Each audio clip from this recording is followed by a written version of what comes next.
Class 12 राजनीति विज्ञान का एक महत्वपूर्ण टॉपिक शीत युद्ध का दौर।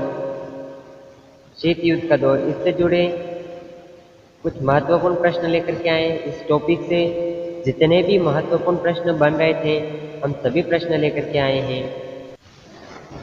आज का क्वेश्चन नंबर 1 है, शीत युद्ध क्या है। तो दोस्तों यहाँ पर हमें शीत युद्ध के बारे में लिखना है। ऐसा क्वेश्चन अधिकतर एग्जाम में पूछा जाता है, शॉर्ट रूप से भी पूछा जाता है।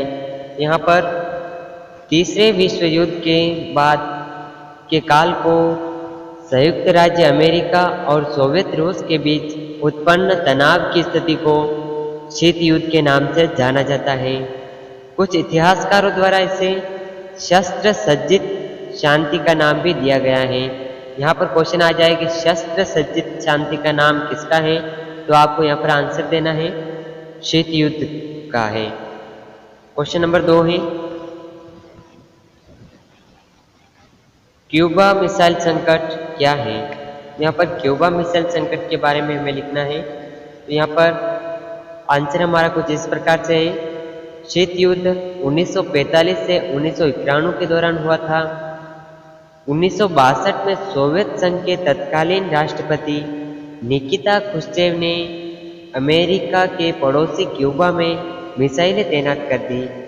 अमेरिका का एक पड़ोसी शहर है, वहाँ पर समुद्र के चारों ओर बीच में है, टापू के मध्य, तो वहाँ पर उस स्थान का नाम है क्यूबा। वहाँ पर सोवियत रूस के राष्ट्रपति ने परमाणु हथियार तैनात किए थे, मिसाइलें तैनात की थी। इसी को क्यूबा संकट कहते हैं दोस्तों। यहाँ पर शीत युद्ध 1945-1991 के दौरान 1962 में सोवियत संघ के तत्कालीन राष्ट्रपति निकिता क्रुश्चेव ने अमेरिका के पड़ोसी क्यूबा में मिसाइलें तैनात कर दी थी।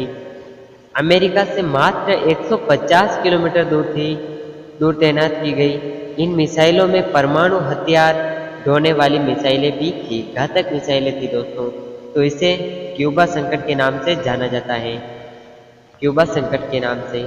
आप चाहे तो इन्हें अपने रजिस्टर में उतार सकते हैं ताकि आपको एग्जाम के समय इन्हें आसानी से देख सकें। आप वीडियो चलाएंगे उस समय तो बहुत टाइम लगेगा, इसीलिए आप रजिस्टर से बहुत ही आसानी से पढ़ पाएंगे। क्वेश्चन नंबर 3 है, मित्र राष्ट्रों की अगुवाई वाले देश कौन कौन से हैं। यहाँ पर हमें मित्र राष्ट्रों की अगुवाई वाले देश के नाम लिखने हैं। तो मित्र राष्ट्रों की अगुवाई वाले देश हैं अमेरिका, सोवियत संघ, ब्रिटेन और फ्रांस। ये मित्र राष्ट्रों की अगुवाई के देश हैं। अगले जो क्वेश्चन है हमारा, दूरी राष्ट्रों की अगुवाई वाले देश कौन कौन से हैं। दूरी राष्ट्रों की अगुवाई वाले देश कौन कौन से हैं। यहाँ पर दूरी राष्ट्रों की अगुवाई वाले देश हैं जर्मनी, इटली और जापान। ये दूरी राष्ट्रों की अगुवाई वाले देश हैं। क्वेश्चन नंबर 5 है, अमेरिका ने जापान के किन 2 शहरों पर परमाणु बम गिराए थे। तो यहाँ पर अमेरिका ने जापान के कौन से 2 शहरों पर परमाणु बम गिराए थे। यहाँ पर हमारा आंसर इस प्रकार से है, हिरोशिमा और नागासाकी। ये दोनों जापान के शहर हैं, इन पर अमेरिका ने परमाणु बम गिराए थे। क्वेश्चन नंबर 6 है, अमेरिका ने जापान के 2 शहरों पर परमाणु बम कब गिराए थे। दोस्तों देखिए क्वेश्चन इस तरह से घुमा कर आया है, कब गिराए थे। यहाँ पर हमारा आंसर हो जाएगा अगस्त 1945 में गिराए थे, अगस्त 1945 में गिराए थे। क्वेश्चन नंबर 7 है, अमेरिका ने जापान के 2 शहरों पर बम गिराने के पीछे क्या उद्देश्य था। तो यहाँ पर अमेरिका ने जापान के 2 शहरों पर जो बम गिराए थे उसके पीछे का उद्देश्य क्या था, ये पूछा गया है इस क्वेश्चन में। तो इसका आंसर कुछ इस प्रकार से है, अमेरिका की इस कार्यवाही का लक्ष्य सोवियत संघ को एशिया तथा अन्य जगहों पर सैन्य और राजनीतिक लाभ उठाने से रोकना था। क्वेश्चन नंबर 8 है, शीत युद्ध का क्या कारण था। तो दोस्तों यहाँ पर शीत युद्ध का कारण क्या था ये पूछा गया है। तो शीत युद्ध का कारण था अमेरिका और सोवियत संघ का महाशक्ति बनने की होड़ में एक दूसरे के मुकाबले खड़ा होना शीत युद्ध का कारण बना। क्वेश्चन नंबर 9 है, अपरोध किसे कहते हैं? ये क्वेश्चन बहुत ही इंपॉर्टेंट क्वेश्चन है दोस्तों। अपरोध किसे कहते हैं? तो यहाँ पर इसका आंसर कुछ इस प्रकार से है, अगर कोई अपने शत्रु पर आक्रमण करके उसके परमाणु हथियारों को नाकाम करने की कोशिश करता है, तब भी दूसरे के पास उसे बर्बाद करने लायक हथियार बच जाते हैं, इसे अपरोध कहते हैं। आसान भाषा में समझने के लिए दोस्तों, जैसे कि हम किसी पर आक्रमण करते हैं और उसके एक से ज़्यादा, आधे से ज़्यादा हथियारों को हम नष्ट कर देते हैं, फिर भी दूसरे के पास में हमारा मुकाबला करने के लायक शस्त्र बच जाते हैं, इसी को अपरोध कहते हैं। क्वेश्चन नंबर 10 है, पूर्वी व पश्चिमी गठबंधन क्या है? यहाँ पर पूर्वी व पश्चिमी गठबंधन लिखना है। यहाँ पर हम आंसर कुछ इस प्रकार से देखेंगे, पूर्वी यूरोप के देश सोवियत संघ में शामिल हो गए थे, इसे पूर्वी गठबंधन कहते हैं।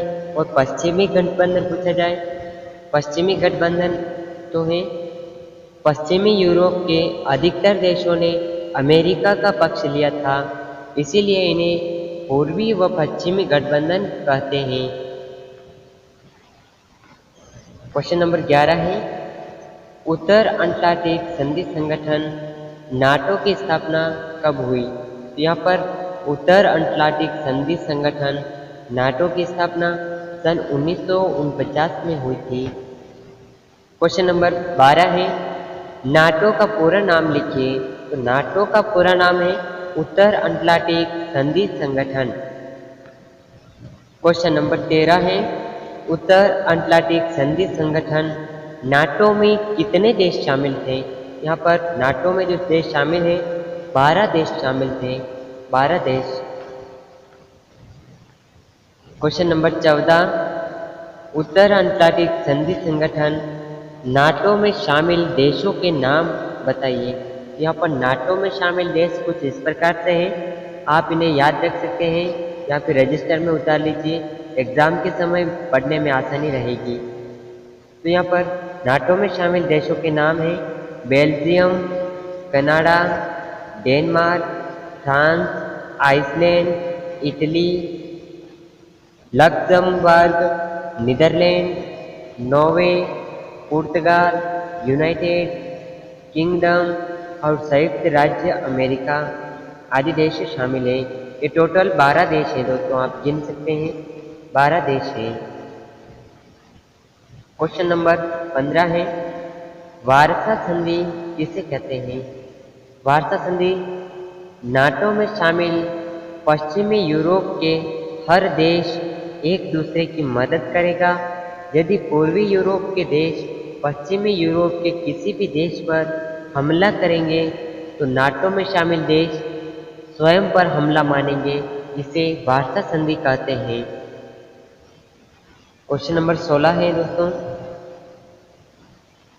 वार्सा संधि की स्थापना कब हुई थी? यहाँ पर वार्सा संधि की स्थापना अगर पूछी जाए तो वार्सा संधि की स्थापना यहाँ पर वार्सा संधि की स्थापना पूछी जाए तो वार्सा संधि की स्थापना सन 1955 में हुई थी, सन 1955 में। क्वेश्चन नंबर 18 है, वार्सा संधि का मुख्य कारण क्या था?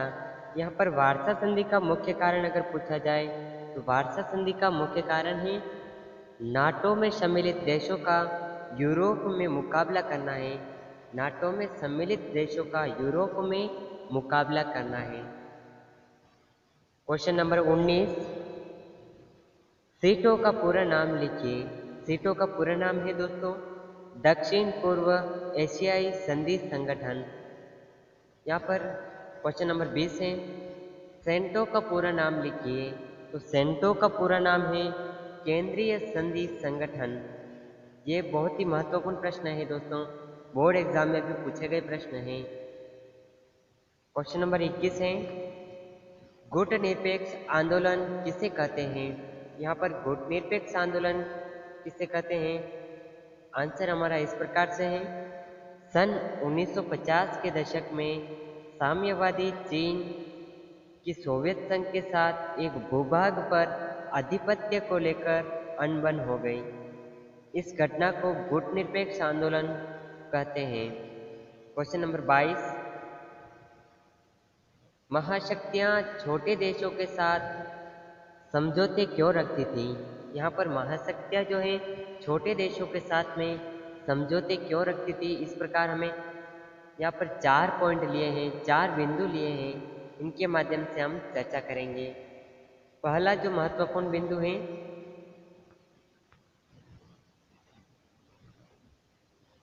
महत्वपूर्ण संसाधनों जैसे तेल, खनिज, खान पान की आदि वस्तुएं इन्हें छोटे देशों से मिलती थी। दूसरा पॉइंट है भूभाग, ताकि यहाँ से महाशक्तियाँ अपने हथियारों और सेना का संचालन कर सके। भूभाग यानी कि विस्तृत भूभाग मिलते थे, मैदान मिल जाते थे छोटे देशों में, जहाँ पर वो अपने सैनिक तैयारियां कर सकते थे, सैनिक अड्डे बना सकते थे। क्वेश्चन नंबर आंसर नंबर 3 है, पॉइंट नंबर सैनिक ठिकाने, जहाँ से महाशक्तियाँ एक दूसरे की जासूसी कर सकें। और पॉइंट नंबर 4 है आर्थिक मदद, जिससे गठबंधन में शामिल बहुत छोटे छोटे देश सैन्य खर्च वहन करने में मददगार हो सकते हैं, सैनिक खर्च करने में मददगार हो सकते हैं। क्वेश्चन नंबर 23 है 1960 के दशक में दोनों पक्षों के बीच हुए समझौतों के नाम लिखिए। यहाँ पर 1960 के दशक में दोनों पक्षों के बीच हुए 3 समझौते हुए थे। कितने समझौते हुए थे? यहाँ पर 3 समझौते हुए थे। 3 समझौतों के नाम कुछ इस प्रकार से हैं। परमाणु परीक्षण प्रतिबंध संधि, दूसरा है परमाणु अप्रसार संधि, तीसरा जो संधि है परमाणु पक्षपात परिसीमन संधि। ये 3 समझौते हैं। क्वेश्चन नंबर 24 है गुटनिरपेक्ष आंदोलन के संस्थापक कौन थे? यहाँ पर हमें गुटनिरपेक्ष आंदोलन के संस्थापक का नाम लिखना है। तो कुल संस्थापक 5 थे। पहले जो है वो है Joseph Broz Tito, Jawaharlal Nehru, Abdul Nasser, doctor Sukarno और वामी एनक्रुमा। इनका हमने आपको चित्र दिया है, इस प्रकार से आप डेमो देख सकते हैं। चित्र दिखाई दे रहा होगा आपको। ये हैं जोसेफ ब्रांच टीटो, इनका नाम है जोसेफ ब्रांच टीटो। ये कहाँ के हैं? तो ये युगोस्लाविया के हैं और ये भी गुटनिरपेक्ष आंदोलन के संस्थापक रहे हैं। दूसरे हैं पंडित जवाहरलाल नेहरू, ये अपने भारत के हैं। आप यहाँ पर देख सकते हैं इनका चित्र भी, पंडित जवाहरलाल नेहरू जी का। 3 नंबर पे हैं अब्दुल नासिर, ये मिस्र के हैं। इनका आप चित्र इस प्रकार से देख पा रहे होंगे। ये मिस्र के हैं और इनका चित्र भी आप देख पा रहे होंगे। चौथे नंबर पे हैं डॉक्टर सुकर्नो, ये इंडोनेशिया के हैं, इंडोनेशिया के डॉक्टर सुकर्नो। 5वें नंबर पर है वामे एनक्रुमा, ये गाना के हैं, एशिया के हैं, गाना एशिया के हैं। तो यहाँ पर आपने कुछ इस प्रकार से चित्र भी देख लिए हैं इनके, आप आसानी से इनका चित्र याद रख सकते हैं। क्वेश्चन नंबर 25 है पहला गुटनिरपेक्ष सम्मेलन कहाँ कब हुआ था? यहाँ पर पहला जो गुटनिरपेक्ष सम्मेलन है ये 1961 में बेलग्रेड में हुआ था। बेलग्रेड में आपको यहाँ से इस स्थान का नाम भी याद रखना है। 1961 में बेलग्रेड में हुआ था। क्वेश्चन नंबर 26 है अमेरिका में स्वतंत्रता की लड़ाई कब शुरू हुई थी? यहाँ पर अमेरिका में स्वतंत्रता की लड़ाई अगर पूछी जाए तो अमेरिका में स्वतंत्रता की लड़ाई 1787 में शुरू हुई थी। 1787 में। क्वेश्चन नंबर 27 है, नव अंतर्राष्ट्रीय आर्थिक व्यवस्था के प्रमुख सुधार कौन कौन से हैं? नव अंतर्राष्ट्रीय आर्थिक व्यवस्था के प्रमुख सुधार बताने हैं हमें। तो यहाँ पर हमने 3 महत्वपूर्ण बिंदु लिए हैं। 3 महत्वपूर्ण बिंदु इस प्रकार से हैं। अल्प विकसित देशों को अपने उन प्राकृतिक संसाधनों पर नियंत्रण प्राप्त होगा जिनका दोहन पश्चिमी के विकसित देश करते हैं। दूसरा बिंदु है, अल्प विकसित देशों की पहुंच पश्चिमी देशों के बाजार तक होगी, वे अपना सामान बेच सकेंगे और इस तरह गरीब दशा के लिए व्यापार फायदेमंद होगा। तीसरा बिंदु है, पश्चिमी देशों से मांगी जा रही प्रौद्योगिकी लागत कम होगी।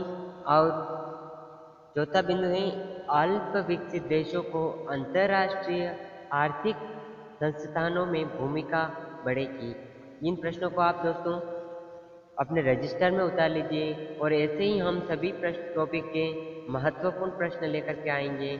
अगर वीडियो को अभी तक लाइक नहीं किया तो वीडियो को लाइक कर दीजिए और चैनल पर नए हैं तो चैनल को सब्सक्राइब कर दीजिए। सभी राजनीति विज्ञान के सभी टॉपिक्स के ऐसे ही महत्वपूर्ण प्रश्न इस चैनल पर आपको करवाए जाएंगे। क्वेश्चन नंबर 28 है दोस्तों, नव अंतर्राष्ट्रीय आर्थिक व्यवस्था कब बनाई गई? सन 1972 में बनाई गई थी। क्वेश्चन नंबर 29, गुटनिरपेक्ष आंदोलन के नेता के रूप में शीत युद्ध के दौर में भारत ने किन 2 स्तरों पर अपनी भूमिका निभाई? यहाँ पर भारत ने जो 2 स्तरों पर अपनी भूमिका निभाई थी उन पर चर्चा करनी है। तो यहाँ पर पहला जो चरण है भारत द्वारा निभाई गई भूमिका का पहला चरण है, भारत में सजग और सचेत रूप से अपने को दोनों महाशक्तियों के खेमेबंदी से दूर रखा, खेमेबंदी से अलग रखा था। तो दूसरा स्तर है, भारत ने औपनिवेशों के चंगुल से मुक्त हुए नव स्वतंत्र देशों के महाशक्तियों के खेमे में जाने का पुरजोर विरोध किया। आसान भाषा में समझे तो पूरा जोर लगा दिया था उन्हें उधर शामिल नहीं होने के लिए। क्वेश्चन नंबर 30 है, गुटनिरपेक्ष पलायन की नीति नहीं है, यह किसने कहा था दोस्तों? तो यहाँ पर गुटनिरपेक्ष पलायन की नीति नहीं है, यह वाक्य पंडित जवाहरलाल नेहरू ने कहा था। पंडित जवाहरलाल नेहरू ने कहा था। क्वेश्चन नंबर 31, आज का अंतिम क्वेश्चन, भारत ने सोवियत संघ के साथ साथ अपनी आपसी मित्रता संधि पर हस्ताक्षर कब किए? भारत ने सोवियत संघ के साथ अपनी आपसी मित्रता की संधि पर हस्ताक्षर सन 1971 में किए थे। सन 1971 में किए थे। दोस्तों ये कुछ 31 महत्वपूर्ण प्रश्न थे इस टॉपिक के। इस टॉपिक में जितने भी महत्वपूर्ण प्रश्न बन रहे थे हम वही प्रश्न लेकर के आए हैं। अगले वीडियो में हम इस टॉपिक से निबंधात्मक प्रश्न और कुछ महत्वपूर्ण प्रश्न लेकर के आएंगे। अभी तक आपने चैनल को सब्सक्राइब नहीं किया है तो चैनल को सब्सक्राइब कर दीजिए। राजनीति विज्ञान के सभी टॉपिक्स के सभी महत्वपूर्ण प्रश्न पाने के लिए हमारे साथ जुड़े रहिए। मिलते हैं नेक्स्ट वीडियो में, तब तक के लिए जय हिंद जय भारत। इन प्रश्नों का बार बार दोहरान करते रहिए।